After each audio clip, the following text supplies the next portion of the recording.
Hello ఎవరైనా ఇంతకుముందు వీడియోలో మీకు బుట్టే హ్యాండ్స్ అదేనండి బాహుబలి హ్యాండ్స్ షార్ట్ హ్యాండ్స్ చూపించాను కదా అదే ఈ బ్లౌజ్కేనండి స్టిచ్ చేసింది. ఇక్కడ చూస్తున్నారు కదా ఇది వచ్చేసి మొత్తం బ్లౌజ్ అనమాట. బ్లౌజ్ కట్ చేసిన తర్వాత లుక్ అనేది ఎలా ఉందో చూపిస్తాను. ఈ శారీ చూపించాను కదా, శారీ అనేది ఎంత కాస్ట్ పడుతుందో గెస్ట్ చేయండి చూద్దాం. మీరు గెస్ట్ చేయలేకపోతే నేను కామెంట్ చేస్తానండి. ఇక్కడ వచ్చేసి మొత్తం కట్ చేసేసుకున్నాను కదా, ఇది వచ్చేసి మొత్తం స్టిచ్ చేసిన తర్వాత చూపిస్తాను చూడండి. ఇక్కడ శారీ చూపిస్తున్నాను కదా, ఈ శారీలో వచ్చేసి గ్రీన్ కలర్ లీవ్స్ కనపడుతున్నాయి కదా, వీటిలో రకరకాల మల్టీ కలర్ ఉందన్నమాట. నేను వచ్చేసి గ్రీన్ కలర్ పైపింగ్ వేసి గ్రీన్ కలర్ సెట్ అయ్యిందా లేదో కామెంట్ చేయండి. ఇక్కడ వచ్చేసి బ్యాక్ చూడండి, ఇప్పుడు ట్రెండింగ్ లో ఉన్న మోడల్ అనమాట. బ్యాక్ వచ్చేసి డైమండ్ షేప్, ప్రతి ఒక్కరు ఇలా స్టిచ్ చేయించుకుంటున్నారు.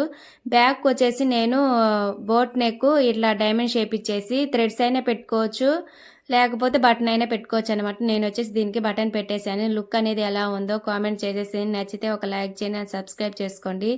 శారీ కాస్ట్ ఎంతో గెస్ చేయండి చూద్దాం. శారీ వచ్చేసి మా పాప కోసం తెచ్చానండి. మా పాపకి ఫ్రాక్ స్టిచ్ చేద్దామని చెప్పి, మనం ఊరుకుంటామా, మనకి నచ్చింది కదా మనం కొట్టేసామన్నమాట. మనం కొట్టేసి నేను స్టిచ్ చేసుకుంటానండి. బ్లౌజ్ అనేది మనం ఒకసారి 2 సార్లు వాడేసి తర్వాత వచ్చేసి పాపకి ఫ్రాక్ స్టిచ్ చేస్తాను.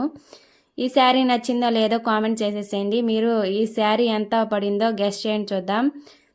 శారీ బ్లౌజ్ అండ్ ఎలా ఉందో కామెంట్ చేసేసేయండి. ఈ వీడియో నచ్చితే లైక్ అండ్ సబ్స్క్రైబ్ చేసుకోండి. Tata, see you and next video. Bye.